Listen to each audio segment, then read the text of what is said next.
தொடர்ந்து நாம் எபேசியர் 1ஆம் அதிகாரம் அந்த 1வது வசனத்தை தொடர்ந்து நாம் கற்றுக்கொள்வோம். யாராவது எடுத்தவர்கள் அதை வாசிங்க. தேவனுடைய சித்தத்தினாலே இயேசு கிறிஸ்துனுடைய அப்போஸ்தலனாகிய பவுல் எபேசுவிலே கிறிஸ்து இயேசுவுக்குள் விசுவாசிகளாயிருக்கிற பரிசுத்தவான்களுக்கு எழுதுகிறதாவது. போதும். கடந்த வாரத்தில் இந்த அப்போஸ்தல ஊழியத்தை குறித்து நாம் கற்றுக்கொள்ள ஆரம்பித்தோம். இந்த அப்போஸ்தலன் அல்லது அப்போஸ்டல்ஸ், அப்போஸ்டலோஸ் என்ற கிரேக்க வார்த்தைக்கு அர்த்தம் சென்ட் ஒன், அனுப்பப்பட்டவன் என்று சொன்னால் ஒரு செய்தியையோ அல்லது ஒரு வேலையை செய்து முடிப்பதற்காக அனுப்பப்பட்டவர்கள். அனுப்பப்படாதவர்கள் அந்த வேலையை செய்யும் பொழுது அவர்களிடத்தில் அந்த அதிகாரம் கிடையாது. தேவன் இவர்களை மாத்திரமே இந்த வேலையை செய்வதற்கான அதிகாரத்தை கொடுத்து இந்த வேலையை செய்யுங்கள் என்று சொல்லுவதனுடைய விளக்கம்தான் இந்த அப்போஸ்தலர்கள் என்ற அந்த வார்த்தைக்கான சரியான விளக்கம். இது முதலில் ஒரு அதிகாரத்தை குறிக்கிறது. முதன்முறையாக சபை ஸ்தாபிக்கப்பட்ட உடனேயே இந்த சபையில் நடக்க வேண்டிய எல்லா சத்தியங்களையும் தேவன் அப்போஸ்தலர்கள் வாயிலாக சபைக்கு எடுத்து சென்றார். அவர்களே இந்த சத்தியத்தை கொண்டு போய் சேர்ப்பதற்கு அனுப்பப்பட்டவர்கள். தேவன் அதற்காக 12 அப்போஸ்தலர்களை தெரிந்தெடுத்திருக்கிறார். அதிலே ஒருவர் விழுந்து போனார், நாம் பார்த்தோம். அதற்கு பதிலாக சீஷர்கள் மத்தியாஸ் என்று சொல்லக்கூடிய ஒரு மனிதனை எடுத்து அவரை அப்போஸ்தலர்களாக இவர்கள் சேர்த்து கொண்டதாக வேதம் சொல்லுகிறது. ஆனால் பின்னாளிலே பார்க்கும் பொழுது அப்போஸ்தலனாகிய பவுல் இவர் தன்னுடைய வேலையை எப்படி அறிமுகம் செய்கிறார் என்று சொன்னால், இங்கே நாம் எபேசில வாசித்தது போல தேவனுடைய சித்தத்தினாலே அப்போஸ்தலனாய் இருக்கிற பவுல் மீண்டும் மீண்டும் இந்த சத்தியம் அவருடைய நிருபங்களிலே வலியுறுத்தப்படுகிறதை நாம் பார்க்க முடியும். அப்போஸ்தலர்கள் தானாய் ஏற்படுகிறது அல்ல, நாம அப்போஸ்தலர்களாய் மாற முடியாது. இது தேவனுடைய அழைப்பு. தேவன் அப்போஸ்தல ஊழியத்திற்கென்று ஒரு சிலரை அழைத்தார். இது தேவனுடைய சித்தம். நமக்கென்று பல சித்தங்கள் இருக்கிறது, விருப்பங்கள் இருக்கிறது. அந்த விருப்பங்களை இந்த இடத்துல நாம் செலுத்த முடியாது, அது செல்லுபடியாகாது. நாம் அப்போஸ்தலனாக ஆக வேண்டும் என்று விரும்பலாம், அதற்காக பிரயத்தனம் பண்ணலாம், பிரயாசப்படலாம். அது ஒருபோதும் தேவனிடத்தில் செல்லுபடியாகாது. இது தேவனாய் பார்த்து அவர் தெரிந்தெடுக்கக்கூடிய ஒரு காரியம். அவர் அழைக்கிறார். இந்த மத்தியாஸ் அப்படிங்கிற ஒரு மனிதனை குறித்து நம்ம வேதத்தில் அதுக்கப்புறம் வாசிக்கிறதே இல்லை. அவர் உண்மையாகவே தேவனால் தெரிந்தெடுக்கப்பட்டவரா நமக்கு தெரியல. ஆனால் அவரை தெரிந்தெடுத்தது சீஷர்கள்.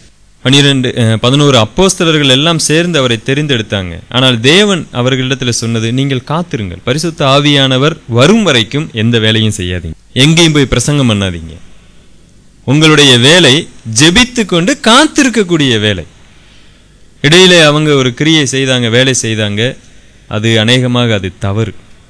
இந்த மத்தியாசை தெரிந்தெடுத்தது அது தவறு. இப்பொழுது நாம் இன்றைக்கு என்ன கற்றுக்கொள்ளப் போகிறோம் என்று சொன்னால், அப்போஸ்தலன் என்றால் யார், அவனுக்கு என்னென்ன தகுதிகள் இருந்தால் அவன் அப்போஸ்தலனாக இருக்க முடியும், வேதாகமத்தின் பிரகாரம் எப்படி இவரை அப்போஸ்தலன் என்று அங்கீகரித்துக் கொள்வது. ஏனென்று சொன்னால் அந்த காலத்திலே எத்தனையோ கள்ள அப்போஸ்தலர்கள் எழும்பி சபையை பாழ்படுத்தி கொண்டிருந்தார்கள்.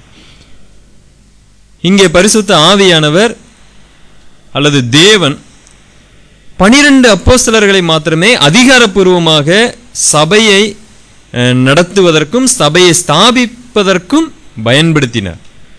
அதனாலதான் எபேசு நிருபத்திலே வாசிக்கும் பொழுது அவர்களுடைய அஸ்திபாரத்தின் மேல் இந்த சபையானது கட்டப்பட்டிருக்கிறது. இயேசு கிறிஸ்து மூளைக்கல்லா இருக்கிறார். இயேசு கிறிஸ்துவுக்கு அடுத்தபடியாக இந்த சபையை தேவன் எப்படி கட்டியிருக்கிறார், யார் மூலமாய் என்று கேட்டால் அப்போஸ்தலர்கள் மூலமாய். அவர்கள்தான் அதிகாரம் படைத்தவர்கள். ஏன் அப்படி? ஏனென்றால் வேதாகமம் கிடையாது. அப்பொழுது சபை என்பது இதுநாள் வரைக்கும் வெளிப்படுத்தப்படாத ஒன்று. அது ஒரு ரகசியம். தேவன் அதை வெளிப்படுத்தவே இல்லை. மனுபுத்திரருக்கு யாருக்கும் வெளிப்படுத்தவில்லை.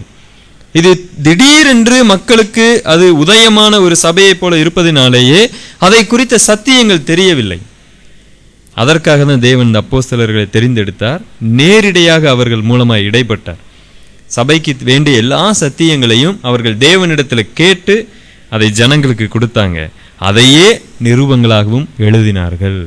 பின்னாளிலே அந்த நிருபங்கள் தான் நமக்கு அப்போஸ்தலர்களுடைய உபதேசம். அதனாலதான் முதல்ல ரட்சிக்கப்பட்டவங்களை குறித்து பார்க்கும் பொழுது அப்போஸ்தலர் 2ஆம் அதிகாரம் 42வது வசனத்தில் நாம் வாசிக்கிறோம். தொடர்ந்து வாசித்து கொண்டு வரும் பொழுது அவர்கள் அந்யோன்யம் அப்பம் பிக்குதல் எல்லாவற்றிலும் உறுதியாய் தரித்திருந்தார்கள் சொல்லிட்டு ஒரு வசனம் சொல்லுகிறது. அப்போஸ்தலர்களுடைய உபதேசத்தில் தரித்திருந்தார்கள். அப்போஸ்தலர்களுடைய உபதேசம் தான் ரொம்ப முக்கியம். இந்த அப்போஸ்தலர்களுக்கு மாத்திரம்தான் சபையை குறித்தின எல்லா சத்தியத்தையும் தேவன் வெளிப்படுத்தி இருக்கிறார். அவர்களுக்கு மாத்திரம்தான் தெரியும், வேற யாருக்கும் தெரியாது. அவர்களுக்கு மாத்திரம்தான் தெரியும் பழைய ஏற்பாட்டு கால வசனத்தை கூட எப்படி வியாக்கியானம் செய்வது என்று. மக்கள் அவர்களையே முழுமையாய் சார்ந்திருந்தார்கள். கடைசியில் அப்போஸ்தலர்களுடைய உபதேசம் நிருபங்களாக வடிக்கப்பட்டு அது பதிக்கப்பட்டு இன்றைக்கு அது மாற்றப்பட முடியாத ஒன்றாய் இருக்கிறது. இனி அப்போஸ்தல ஊழியம் தேவையா? தேவையில்லை. இனி யாராவது அப்போஸ்தலன் என்று எழும்பினால் அவர்கள் கள்ள அப்போஸ்தலர்களாய் மாத்திரமே இருக்க முடியும். இப்பொழுது நம்ம அப்போஸ்தலர்களுடைய ஒரு சில தகுதிகள் எல்லாவற்றையும் நாம் பார்க்க போகிறோம். அதை பார்த்து முடிக்கும் போது நமக்கு தெரியும், ஓ, அப்போஸ்தலர்கள் என்றால் இந்தந்த தகுதிகள் இருக்க வேண்டுமா? எப்படி இந்த வேத வசனம் அப்போஸ்தலர்களுடைய தகுதிகளை குறித்து எடுத்து சொல்லுகிறது என்று சொன்னால், அப்போஸ்தலனாகிய பவுல் மூலமாகவே தேவன் அதை கொடுத்திருக்கிறார். ஏன் பவுல் அந்த 11-12 அப்போஸ்தலர்கள் உடன் இருந்தவர் அல்ல, அவர் பின்னாளிலே எழும்புகிறார். அநேகர் பவுலை பார்த்து சொன்னாங்க, நீ ஒரு அப்போஸ்தலனே கிடையாது, நீ அப்போஸ்தலனே அல்ல. அதற்கு அப்போஸ்தலன் தெள்ள தெளிவாக பதில் சொல்லுகிறார். எப்படி நான் ஒரு அப்போஸ்தலன்? அப்போஸ்தலன் என்றால் என்னென்ன தகுதிகள் இருக்க வேண்டும் என்று அப்போஸ்தலனாகிய பவுலே சொல்லுகிறார். அதன் அடிப்படையில் பார்க்கும் பொழுது இந்த தகுதி யாருக்கெல்லாம் இருக்கிறதோ அவங்க எல்லாம் அப்போஸ்தலர்கள். ஒரு முறை நாம் சிந்தித்தோம், தேவனுக்கென்று சில குணாதிசயங்கள் இருக்கிறது. இந்த குணாதிசயம் எல்லாம் யாருக்கெல்லாம் இருக்கிறதோ அவங்க எல்லாம் என்ன சொல்லலாம்? தேவன் சொல்ல முடியும். அதனாலதான் தேவன் சில குணாதிசயங்களை அவரால் யாருக்கும் கொடுக்கவே முடியாது. நான் கம்யூனிகபிள் அட்ரிபியூட்ஸ் ஆஃப் காட். அது ஒருபோதும் தேவன் மற்றவர்களுக்கு பகிர்ந்து கொள்ள முடியாது. அவர் சர்வ வியாபி, எங்கும் நிறைந்தவர், எல்லாம் அறிந்தவர், சர்வ வல்லவர். இதெல்லாம் அவர் யாருக்கும் கொடுக்க முடியாது. அப்படி கொடுத்தால் அவங்க என்ன ஆயிடுவாங்க? தேவனா மாறிடுவாங்க. இவரால் கொடுக்க முடியாது. அப்படி போல அப்போஸ்தலர்களுக்கு என்று ஒரு தகுதி இருக்கிறது. அந்த தகுதி என்ன அப்படின்னு நம்ம பார்க்க போகிறோம். முதலாவது, ஒரு அப்போஸ்தலனா இருக்க வேண்டும் என்று சொன்னால் அவன் எப்படிப்பட்ட தகுதியை உடையவனா இருக்க வேண்டும்? கலாத்தியர் 1ஆம் அதிகாரம் 1வது வசனம். மனுஷராலும் அல்ல, மனுஷன் மூலமாயும் அல்ல, இயேசு கிறிஸ்துவினாலும் அவரை மரித்தோரிலிருந்து எழுப்பின பிதாவாகிய தேவனாலும் அப்போஸ்தலனாய் இருக்கிற பவுலாகிய நானும் என்னுடனே கூட இருக்கிற சகோதரர் எல்லாரும் கலாத்தியா நாட்டில் உள்ள சபைகளுக்கு எழுதுகிறதாவது, போதும். இயேசு கிறிஸ்துவினாலும் பிதாவாகிய தேவனாலும் அழைக்கப்பட்ட நான், இவர்களால் தான் அப்போஸ்தலனாக ஏற்படுத்தப்பட்டிருக்கிறேன். முதலாவது, அப்போஸ்தலர்கள் தேவனால் ஏற்படுத்தப்பட்டவர்களாய் இருக்க வேண்டும். கிறிஸ்துவினாலும் தேவனாலும் ஏற்படுத்தப்பட்டவர்களாய் இருக்க வேண்டும். இங்கே ஏன் கிறிஸ்துவையும் குறிக்கிறார்? ஏனென்று சொன்னால், இந்த அப்போஸ்தல ஊழியத்திற்கு நேரடியாகவே கிறிஸ்து எல்லாரையும் போய் நீ அப்போஸ்தல ஊழியத்திற்கு என்று வா என்று யார் அழைத்திருக்கிறார்? கிறிஸ்து அழைத்திருக்கிறார்.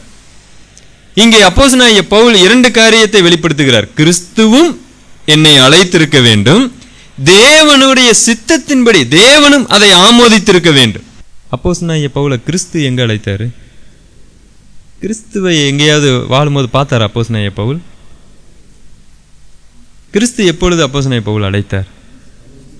ஆமா, வாசிக்கிறோம் நம்ம அப்போஸ்தலர் நடபடிகள் 9ஆம் அதிகாரம் 15வது வசனம். அதற்கு கர்த்தர், நீ போ, அவன் புறஜாதிகளுக்கும் ராஜாக்களுக்கும் இஸ்ரவேல் புத்திரருக்கும் என்னுடைய நாமத்தை அறிவிக்கிறதுக்காக நான் தெரிந்து கொண்ட பாத்திரமாயிருக்கிறான். அவன் என்னுடைய நாமத்து நிமித்தம் எவ்வளவாய் பாடுபட வேண்டும் என்பதை நான் அவருக்கு காண்பிப்பேன் என்றார். தமஸ்குவிலே ஆண்டவராகிய இயேசு கிறிஸ்துவை முகமுகமாக அப்போஸ்தலனாகிய பவுல் தரிசிக்கிறார். அவரை ஒரு ஊழியத்திற்கு என்று கர்த்தர் பிரித்தெடுத்திருக்கிறார். அதனுடைய வெளிப்பாடுள்ள வசனம் தான் அது. முதலாவது ஒரு தகுதியை பார்க்கிறோம்.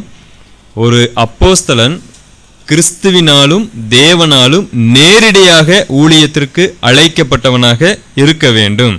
1 கொரிந்தியர் 9ஆம் அதிகாரம் 1வது வசனம். நான் அப்போஸ்தலன் அல்லவா? இந்த அப்போஸ்தலர்களுக்கென்று சில பிரச்சனைகள் அந்நாளிலே வந்தது. இங்கே அப்போஸ்தலனாகிய பவுலுக்கு ஒரு பிரச்சனை வந்தது. அதனால மீண்டுமாய் அவர் வலியுறுத்தி எழுதுகிறார், நான் அப்போஸ்தலன் அல்லவா? நான் சுயாதீனன் அல்லவா? நம்முடைய கர்த்தராகிய இயேசு கிறிஸ்துவை நான் தரிசிக்கவில்லையா? கர்த்தராகிய இயேசு கிறிஸ்துவை நான் தரிசிக்கவில்லையா? அப்ப அப்போஸ்தலனுக்கு இருக்கக்கூடிய மிகப்பெரிய ஒரு குவாலிட்டி, தகுதி என்னன்னு கேட்டா, இயேசு கிறிஸ்துவை நேரா சந்திச்சிருக்கணும். இயேசு கிறிஸ்துவை நேரிலே பார்த்து இயேசு கிறிஸ்துவால் அழைக்கப்பட்டவராய் இருந்தால் மாத்திரமே அப்போஸ்தலர். அவர் இந்த பூமியில இருக்கும் பொழுது எல்லாரையும் நேரா போய் அழைத்தார். பேதுருவே, சீமோனே, யாரையாவது பேதுருவை விட்டு அவரை அழைத்து கொண்டு அவரை அப்போஸ்தலனா இல்ல. இவர்கள் எல்லாரும் இயேசு கிறிஸ்துவை நேரிலே பார்த்தார்கள். அதே வசனத்தை எடுத்துக்கொண்டு வந்து அப்போஸ்தலனாகிய பவுல் சொல்லுகிறார், நானும் இயேசு கிறிஸ்துவால் நேரடியாக அழைக்கப்பட்டவன். கர்த்தரை நான் பார்த்தேன், அவர் என்னை அழைத்தார், அதனாலே நான் அப்போஸ்தலன் என்று சொல்லுகிறார். இன்னைக்கு எத்தனையோ பேர் இயேசு கிறிஸ்துவை பார்க்குறாங்க. அப்போ இயேசு கிறிஸ்துவை பார்த்தவங்க எல்லாம் அப்போஸ்தலர்கள் நம்ம சொல்லலாம்ல? சொல்லலாமா, சொல்லக்கூடாதா? இதிலிருந்து ஒரு சத்தியத்தை நம்ம கற்றுக்கொள்ளலாம். இயேசு கிறிஸ்து யாருக்குமே தரிசனமாக மாட்டார். எல்லாருக்கும் தரிசனம் ஆகி கொண்டிருந்தா அக்காலத்தில் யோசித்து பாருங்க. அப்போஸ்தலனாகிய பவுல் தைரியமா சொல்லுங்க, நான் இயேசு கிறிஸ்துவை தரிசித்தேன் அல்லவா, அதனால நான் அப்போஸ்தலன் சொல்றான்னு வைங்க. அன்னைக்கு அற்புதங்களும் அடையாளங்களும் நிறைந்த ஒரு காலம். கொரிந்து சபையில 4 பேர் வர்றாங்க, நாங்களும் தான் இயேசு கிறிஸ்துவை பார்த்தோம், அப்ப நாங்களும் அப்போஸ்தலன் சொல்லுவாங்களா, சொல்ல மாட்டாங்களா? நிச்சயமாக சொல்லுவார்கள். இயேசு கிறிஸ்து அதனாலேயே யாருக்குமே தன்னை வெளிப்படுத்தவில்லை. ஒரே ஒருத்தர், சாவுக்கு அப்புறம் இயேசு கிறிஸ்து ஒரே ஒருத்தருக்கு மாத்திரம்தான் வெளிப்படுத்தி இருக்கிறார். நேரா போய் அவர் அப்போஸ்தலன் ஊழியத்துக்கு அழைத்தது யார? பவுலை மாத்திரம்தான். ஒரு சில இடங்கள்ல ஒரு அப்போஸ்தலர்களுக்கு வேணுமா வெளிப்படுத்தலாம். வெளிப்படுத்தின விசேஷம் எழுதின யோவான் இயேசு கிறிஸ்துவை தரிசனத்துல பார்க்கிறாரு. ஆனா அவர் யாரு? அப்போஸ்தலன். வேற எந்த மனுஷனும் இயேசு கிறிஸ்துவை பார்க்க முடியாது. பார்த்தால் இந்த வசனம் செல்லுபடியாகாது. அப்போஸ்தலனாகிய பவுலாலே உறுதியா சொல்ல முடியாது, நான் இயேசு கிறிஸ்துவை பார்த்து இருக்கிறேன், அதனால நான் அப்போஸ்தலன் என்ற அந்த அதிகாரத்தை பயன்படுத்த முடியாது. இன்னைக்கு ஒரு மனிதன் அப்போஸ்தலனாகிய பவுலே இருக்கிறார், நான் இயேசு கிறிஸ்துவை பார்த்திருக்கிறேன், அதனால நான் அப்போஸ்தலன் சொன்னா 4 மாவடியே பின்னாடி ஓடிடும். திருப்பத்தூர் எல்லாம் நாங்க டெய்லி அப்போஸ்தலன், நாங்க இயேசு கிறிஸ்துவை பார்த்து கொண்டிருக்கிறோம், இப்ப நாங்க எல்லாரும் அப்போஸ்தலர்களா? இதிலிருந்து ஒன்றை கற்றுக்கொள்ளலாம். இவர்கள் தரிசித்ததெல்லாம் இயேசு கிறிஸ்துவே கிடையாது. மரித்தது உயிர்த்தெழுந்ததுக்கு அப்புறம் இயேசு கிறிஸ்து பரமேறி போனதுக்கு அப்புறம் ஒரே ஒருத்தருக்கு தான் தரிசனமாகி இருக்கிறார், அப்போஸ்தலனாகிய பவுலுக்கு மாத்திரம்தான். எவ்வளவு அழகா வேதவசனம் இருக்கிறது. நம்ம ஏன் இப்படி போட்டு குழப்பி கொண்டிருக்கிறோம்? எத்தனை ஜனங்கள் பொய்யாய் நடந்து கொண்டிருக்கிறாங்க. இன்னொன்று, இந்த அப்போஸ்தல ஊழியத்திற்கு என்று ஒரு தகுதி இருக்கிறது. என்ன தகுதின்னு பார்த்தா 2 கொரிந்தியர் 12ஆம் அதிகாரம் 12வது வசனம்.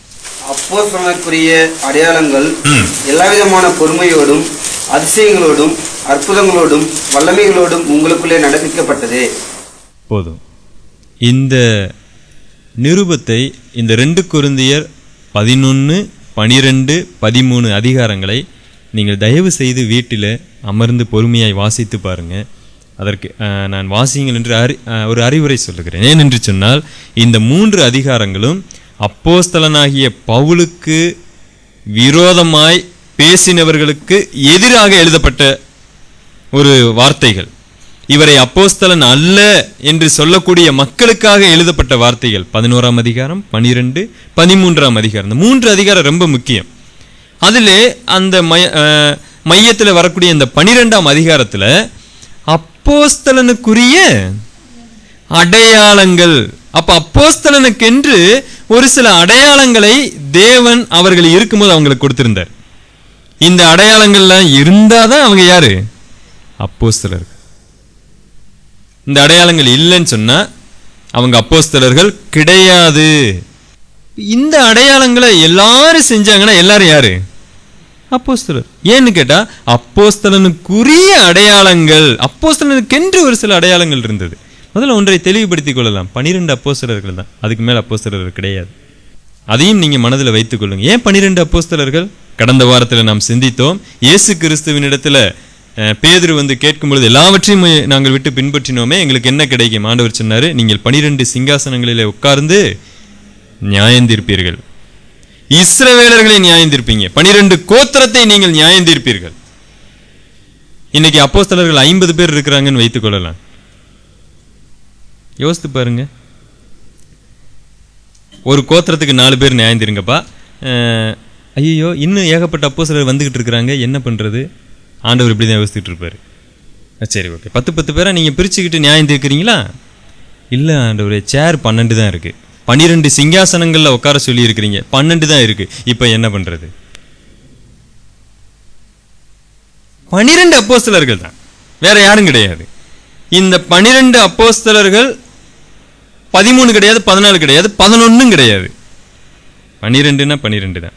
ஏன் 12 கோத்திரத்தை அவர்கள் நியாயம் தீர்க்க வேண்டும்? இங்க அவர்களுக்கென்று ஒரு அடையாளத்தையும் கொடுத்து வச்சுட்டாரு.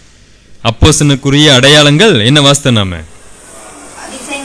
அதிசயங்களோடும் அற்புதங்களோடும் வல்லமைகளோடும் பொறுமையாக எல்லாவித பொறுமைகளோடும் உங்களுக்குள்ளே நடப்பிக்கப்பட்டிருக்கிறது. இதுவே நான் அப்போஸ்தலன் என்பதற்கான ஒரு அத்தாட்சி. இப்படி வைத்துக் கொள்ளலாம். இயேசு கிறிஸ்து இந்த அற்புத சக்தியையும் அடையாள சக்தியையும் ஒரு சாதாரண விசுவாசிக்கும் கொடுத்திருக்கிறாருன்னு சொன்னா, இப்ப எப்படி ஜனங்கள் பிரித்தறிவாங்க, இவர் அப்போஸ்தலனா அவர் அப்போஸ்தலனா? அதனால தேவன் ஒரு குழப்பவாதி அல்ல, அவர் குழப்பத்தை உருவாக்க மாட்டார். தன்னுடைய அப்போஸ்தலர்கள் மக்களால் அங்கீகரிக்கப்பட்டவர்களாய் இருக்க வேண்டும் என்று சொன்னால் அவர்களுக்கு மாத்திரமே ஒரு சில தனிப்பட்ட யாரும் செய்ய முடியாத அற்புத அடையாள வரங்களை கொடுத்திருந்தார். யாருமே அந்த அற்புத அடையாளங்களை செய்ய முடியாது. ஒருவேளை கொஞ்சம் கொஞ்சம் செய்திருக்கலாம், சின்ன சின்ன அற்புதங்கள் செய்திருக்க முடியுமே ஒழிய அப்போஸ்தலர்கள் செய்யக்கூடிய எந்த அற்புதம் அடையாளத்தையும் யார் செய்திருக்க முடியாது? அப்போஸ்தலர்கள் அல்லாத விசுவாசிகள் செய்திருக்க முடியாது. அப்படி இல்லைன்னா அவங்களும் யார் தான்? அப்போஸ்தலர் தான். எப்படி இனம் கண்டுகொள்வது? அப்படி என்ன பெரிய அற்புத அடையாளத்தை செய்திருப்பாங்க? நம்ம சிந்திச்சோம் ஒரு காலத்துல. மரித்தோரை உயிரோட எழுப்பின வேலையை வேற யாருமே செய்யல. இயேசு கிறிஸ்துக்கு அப்புறம் செஞ்சது யாரு? அப்போஸ்தலர்கள் மாத்திரம்தான், வேற யாரும் செய்யல. அது அவர்களுக்கென்று தனிப்பட்ட முறையில் கொடுத்த மிகப்பெரிய ஒரு அடையாளம், அற்புதம். இன்னும் அது நமக்கு தெரிந்தது, தெரியாமல் எத்தனையோ அற்புதங்கள் அடையாளங்கள் இருந்திருக்கலாம். அவர்கள் நடந்து போகும்போது நிழல் பட்டே குணமானவங்க, இது மற்றவர்களால முடியாத காரியமா இருந்திருக்கலாம். நாம் எல்லாம் பொதுவாக ஒரு சில வசனங்களை எடுத்து வைத்துக்கணும், என்னை விசுவாசிக்கிறவர்களா நடக்கும் அடையாளங்களாவன்னு சொல்லிட்டு எல்லாத்தையும் எடுத்து பேசிக்கிட்டு இருப்போம்.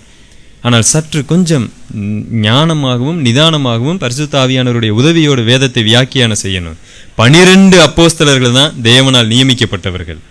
இந்த 12 அப்போஸ்தலர்களுக்குரிய தகுதி என்னன்னு கேட்டா, அவர்கள் தேவனால் தெரிந்தெடுக்கப்பட்டவர்களா இருக்கணும், இயேசு கிறிஸ்துவை நேராக பார்த்திருக்கணும். இதுல மத்தியாச குறித்து ஒண்ணு நாம பார்க்கல, இயேசு கிறிஸ்துவை நேரடியாக பார்த்தது அப்போஸ்தலனாகிய பவுல் அதை தெள்ள தெளிவாக விளக்குகிறார். நான் அப்போஸ்தலன் அல்லவா, கிறிஸ்துவை நான் தரிசிக்கவில்லையா? இது இந்த வசனம் கூட நமக்கு ஆதாரமா இருக்கிறது. அப்போஸ்தலனுக்குரிய அடையாளங்கள் விசுவாசிகளுக்குரிய அடையாளங்கள் போல, அப்போஸ்தலனுக்குரிய அடையாளங்கள் உங்களிடத்துல வல்லமைகளோடு நடப்பிக்கப்பட்டிருக்கிறது. இது ஒன்று நமக்கு தெளிவாய் காண்பிக்கிறது. அப்போஸ்தலர்கள் மாத்திரமே சில பயங்கரமான அற்புதங்களையும் அடையாளங்களையும் செய்ய முடியும். வேற என்ன குவாலிட்டி, வேற என்ன தகுதின்னு கேட்டா, ஏற்கனவே அப்போஸ்தலர்களால் இருந்தவர்களால் அங்கீகரிக்கப்பட்டவராய் இருக்க வேண்டும். ஏற்கனவே அப்போஸ்தலராய் இருக்கிறவர்கள் இவரை அங்கீகரித்தாக வேண்டும். கலாத்தியர் 2 அதிகாரம் 7வது வசனம். அதுவுமல்லாமல் விருத்த சேதனம் உள்ளவர்களுக்கு அப்போஸ்தலனாய் இருக்கும்படி பேதுருவை பலப்படுத்தினவர் புறஜாதிகளுக்கு அப்போஸ்தலனாய் இருக்கும்படி என்னையும் பலப்படுத்தினபடியால் விருத்த சேதனம் உள்ளவர்களுக்கு சுவிசேஷத்தை பிரசங்கிக்கும்படி பேதுருவுக்கு கையளிக்கப்பட்டது போல விருத்த சேதனம் இல்லாதவர்களுக்கு பிரசங்கிக்கும்படி அது எனக்கும் கையளிக்கப்பட்டதென்று அவர்கள் கண்டு எனக்கு அளிக்கப்பட்ட கிருபையை அறிந்தபோது தூண்களாக எண்ணப்பட்ட யாக்கோபும் கேபாவும் யோவானும் தாங்கள் விருத்த சேதனம் உள்ளவர்களுக்கும் நாங்கள் புறஜாதிகளுக்கும் பிரசங்கிக்கும்படி அந்யோன்ய ஐக்கியத்திற்கு அடையாளமாக எனக்கும் பர்னபாவுக்கும் வலதுகை கொடுத்து தரித்திரரை நினைத்துக் கொள்ளும்படிக்கு மாத்திரம் சொன்னார்கள். போதும். இங்கே அப்போஸ்தலனாகிய பவுல் என்ன சொல்ல விரும்புகிறார் என்று சொன்னால், பேதுருவை யூதர்களுக்கு மற்றும் அப்படி சார்ந்தவர்களுக்கு அப்போஸ்தலனாக ஏற்படுத்தினவர் பிரஜாதிகளுக்காக என்னை அப்போஸ்தலனாக ஏற்படுத்தி இருக்கிறார். இதை நான் பேதுருவினிடத்தில் போய் சொல்லும் பொழுது அன்னைக்கு அப்போஸ்தலர்களாய் அதிகமாய் ஒரு பெரிய அளவில் மிக முக்கியமானவர்களாய் எண்ணப்பட்டவர்கள் பேதுரு, யோவான், யாக்கோபு. இந்த 3 பேர் தான் ரொம்ப முக்கியமான இடத்துல இருந்தாங்க. இந்த 3 பேரும் அப்போஸ்தலனாகிய பவுலை அங்கீகரித்தாங்க. புறஜாதிகளுக்கு இவர் ஒரு அப்போஸ்தலன், கை கொடுத்து வலது கை கொடுத்து பிரசங்கம் பண்ணுங்க அப்படின்னு சொன்னாங்க. ஒரு அப்போஸ்தலனாய் இருக்கக்கூடியவர் சமகாலத்தில் வாழ்ந்த இன்னொரு அப்போஸ்தலரால் அங்கீகரிக்கப்பட்டிருக்க வேண்டும். நீங்க கேட்கலாம், அப்ப மத்தியாசை அங்கீகரித்திருக்கிறார்களே, இந்த எல்லா தகுதியும் இருந்தாதான் ஒரு அப்போஸ்தலன். இவர்கள் அங்கீகரித்திருந்தாலும் கூட அப்போஸ்தலனுக்குரிய அடையாளங்கள் யாரிடத்தில் இருந்திருக்காது? மத்தியாஸ்ட இருந்திருக்காது. தேவன் நேரடியாக மத்தியாசை தெரிந்தெடுத்தாரா? இல்ல. பேதுரும் அவருடைய கூட்டணியும் சேர்ந்து அவரை தெரிந்தெடுத்தாங்க. அதனாலதான் தேவன், மத்தியாசு நல்ல மனிதன், யாரும் தவறா எடுத்துக்கொள்ளக்கூடாது. மத்தியாசு நல்ல ஊழியம் செய்திருக்கலாம், கர்த்தருக்கென்று வைராக்கியமா இருந்திருக்கலாம், கடைசியில உயிரை கூட கர்த்தருக்கென்று தியாகம் செய்திருக்கலாம். ஆனால் யாரும் இதையெல்லாம் வேதத்தில் எழுதி வைத்தால் வாசித்து அவரும் அப்போஸ்தலன் என்று தவறா எண்ணிவிடக்கூடாது என்பது ஒரே காரணத்துக்காக தேவன் வேண்டும் என்றே மத்தியாஸ் என்கிற பெயரையே வேதாகமத்தில் எழுத விடவில்லை. இதுதான் உண்மை. ஒருவேளை மத்தியாசுக்கு அற்புத அடையாளங்கள் நடக்கிற சக்தியையும் தேவன் கொடுத்திருக்க வாய்ப்பில்லை. அநேகர் அதை பார்த்து இவரும் ஒரு அப்போஸ்தலன் என்று தவறா எண்ணிவிடக்கூடாது. மொத்தம் 12 அப்போஸ்தலர்கள் தான். இன்னைக்கு எத்தனை அப்போஸ்தலர் எழும்புறாங்க? எந்த அப்போஸ்தலர் உங்களை அங்கீகரித்தது? கடைசியா இன்னொரு ஒரு தகுதியும் இருக்கிறது, ஆனால் அது வேதாகமத்தில் இல்லை. ஆனால் வேதாகமத்தை படிக்கும் போது அந்த சாராம்சங்களை எடுக்க முடியும். எங்கேயும் வேதாகமத்தில் இப்படி இருந்தால்தான் அப்போஸ்தலன் என்று இல்லை. ஆனால் அப்போஸ்தலர்களை குறித்து பார்க்கும் பொழுது, வேதத்தை பார்க்கும் பொழுது இதுவும் ஒரு தகுதி என்பதை நாம் உணர்ந்து கொள்ள முடியும். என்ன தகுதின்னு கேட்டா, 12 அப்போஸ்தலர்களும் 12 கோத்திரத்தாரை நியாயந்திருக்க போகிறார்கள். இஸ்ரவேல் 12 கோத்திரத்தாரை. அப்ப இந்த 12 அப்போஸ்தலர்களும் எங்கிருந்து ஆண்டவர் எடுக்கிறாரு? யூதா, யூதர்களிலிருந்தே இந்த 12 அப்போஸ்தலரையும் எடுக்கிறார். வேற எந்த புறஜாதிகளிலிருந்து, வேற எந்த ஜாதியிலிருந்து தேவன் அப்போஸ்தலரை எடுக்கவில்லை. 12 பேரும் யூதர்களாய் இருக்கிறார்கள். ஒரு இடத்துல வேத வசனம் சொல்லுகிறது, ரட்சிப்பு யூதர் வழியாய் நமக்கு வருகிறது. இந்த சபையின் சத்தியமும் கூட யூதர்களாலேயே நமக்கு கொடுக்கப்பட்டிருக்கிறது. அப்போஸ்தலர்கள் யூதர்கள். எந்த ஒரு அப்போஸ்தலனாவது யூதர் அல்லாத ஒரு அப்போஸ்தலன் நீங்க சொல்லுங்க பார்க்கலாம். வேதாகமத்துல 12 அப்போஸ்தலர் இருக்கிறாங்க, யூதர் அல்லாத ஒரு அப்போஸ்தலரை காமிங்க பார்க்கலாம். கடைசியில தேவன் தெரிந்தெடுத்த அப்போஸ்தலனாகிய பவுலும் யாருதான்? சாதாரண யூதன் இல்ல, வைராக்கியமான ஒரு யூதன். இந்த தகுதியெல்லாம் இருந்தாதாங்க ஒரு அப்போஸ்தலனா இருக்க முடியும். அப்படி இல்லைன்னா அவர் அப்போஸ்தலனே கிடையாது. இன்னைக்கு எத்தனை அப்போஸ்தலர் இருக்கிறாங்க? நான் கேட்குறேன், நீங்க எந்த கோத்திரத்தை சேர்ந்தவங்க? நீங்க காரணியா போனீங்கன்னா டிஜிஎஸ் தினகரன் கீழே பார்த்தீங்கன்னா பெரிய அப்போஸ்தலன்னு இவ்வளோ பெரிய பேர் போட்டு அப்படி முத்திரையெல்லாம் குத்தி வச்சிருப்பாங்க. அவர் என்ன ஜாதி, எந்த கோத்திரம்? நான் விளையாட்டா சொல்லுவதுண்டு, இங்கே இருக்கிற இந்தியாவில் இருக்கிற நீங்கள் நாயராக இருந்தாலும் சரி, நாக்கியராக இருந்தாலும் சரி, தேவராக இருந்தாலும் சரி, நீங்கள்லாம் அப்போஸ்தலனா மாற முடியாது. நீங்கள் யூதராக இருக்கணும். யூதராக இருக்கீங்களா? இல்லைங்க. அப்போ ஏன் அப்போஸ்தலன்னு சொல்கிறீங்க? பைபிளில் பாருங்கள், 12 அப்போஸ்தலர்களும் யூதர்கள். அப்போ தான் 12 கோத்திரத்தை நியாயந்திருக்க முடியும். யூதர்களை ஒரு யூதன் தான் நியாயந்திருக்கணும், பிரஜாதி அல்ல. அது தேவன் தெரிந்தெடுத்த ஒரு ஜாதி, இந்த உலகத்திலேயே தேவனுக்கு பிரியமான ஒரு ஜாதி. இஸ்ரவேலினுடைய சேஷ்ட புத்திரன் என்று ஆண்டவர் சொல்லுகிறார். என்னுடைய முதற் பேரான குமாரன் என்று இஸ்ரவேல் மக்களை ஆண்டவர் பார்த்து சொல்லுகிறார். அவர்களை நியாயந்திருக்க யூதர்களையே பயன்படுத்துகிறார். இது ஏற்றுக்கொள்ளப்பட்டுதான் ஆக வேண்டும். இதுதான் சத்தியம். அப்போஸ்தலனாகிய பவுல் அழகாக எபேசு நிருபத்தில் எழுதுகிறார், தேவனுடைய சித்தத்தினாலே நான் அப்போஸ்தலனாக ஏற்படுத்தப்பட்டிருக்கிறேன். இதில் எந்த மாற்றமும் கிடையாது. அப்போஸ்தலர்கள் என்றால் ஒரு சில தகுதிகள் இருக்க வேண்டும். அந்த தகுதிகள், அந்த அடையாளங்கள் யாருக்கெல்லாம் இருக்கிறதோ அவர்கள் எல்லாரும் அப்போஸ்தலர்கள் தான். அதனாலேயே தேவன் வேறு யாருக்கும் அந்த தகுதியை கொடுக்கல. இந்த 12 பேருக்கு மாத்திரம்தான் இருந்தது. முக்கியமாய் அற்புதங்கள், அடையாளங்கள், அப்போஸ்தலனுக்குரிய அற்புதங்கள், அடையாளங்கள், இயேசு கிறிஸ்துவை தரிசிக்கிறது.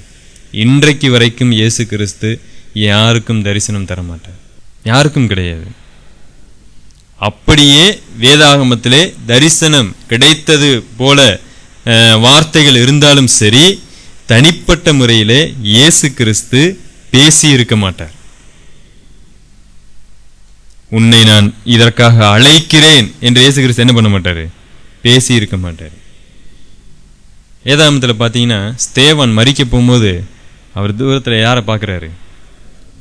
மனுஷகுமாரன் வலது பாரிசத்தில் நின்று கொண்டிருக்கிறார், பிதாவாகிய தேவனை என்ன பண்ணாராம்?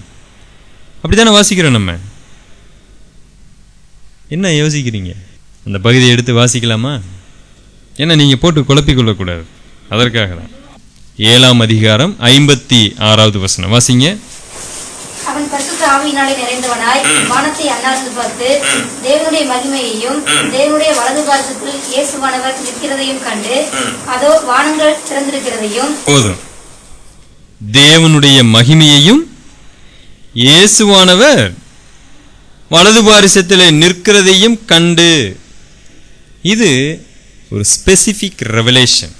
முதலாக கர்த்தருக்கென்று ஜீவனை கொடுக்க போகிற ஒரு மனிதன் முதலாக இரத்த சாட்சியா மரிக்க போகிறான் சபையில. அவனுக்கு ஒரு தோற்றம் தெரிகிறது. தேவனை யாருமே பார்க்க முடியாதுங்க, யெகோவா தேவனை யாரும் பார்க்க முடியாது. ஆனால் இவருக்கு அப்படி ஒரு தோற்றம் இருக்கிறது. இயேசு கிறிஸ்து வலது பாரிசத்திலே நின்று கொண்டிருக்கிறார். இது ஒரே ஒரு இடம்தான் இப்படி ஒரு வார்த்தை வருகிறது. இதை ஒரு அடிப்படையா வைத்துக்கொண்டு ஜனங்கள் எல்லாம் இயேசு கிறிஸ்துவை நாங்க பார்க்குறோங்க, இயேசு கிறிஸ்து என்னிடத்துல வந்து பேச மாட்டார் அப்படின்னா, பேசினாருன்னு சொன்னா நீங்க எல்லாம் அப்போஸ்தலர்கள் ஆயிருவீங்க. நோ வே. அது ஒரு சிலருக்கு மாத்திரம்தான் அது நடந்து முடிந்தாயிற்று. இப்பொழுது எதன் மூலமாய் தேவன் பேசுகிறார் என்று சொன்னால், அப்போஸ்தலர்களுடைய உபதேசத்தின் மூலமாய், இந்த வேதாகமத்தின் மூலமாய் பேசுகிறார். அதனால இந்த சத்தியத்தை நாம் கடைபிடிப்போம். ஒருவேளை உங்களுக்கு குழப்பம், சந்தேகம் இருந்துச்சுன்னு சொன்னால் தனிப்பட்ட முறையில் நீங்கள் என்னை கேட்டுக்கணும். ஆராதனைக்குள்ளாக கடந்து செல்லவும் நம் கண்களை முடிச்சு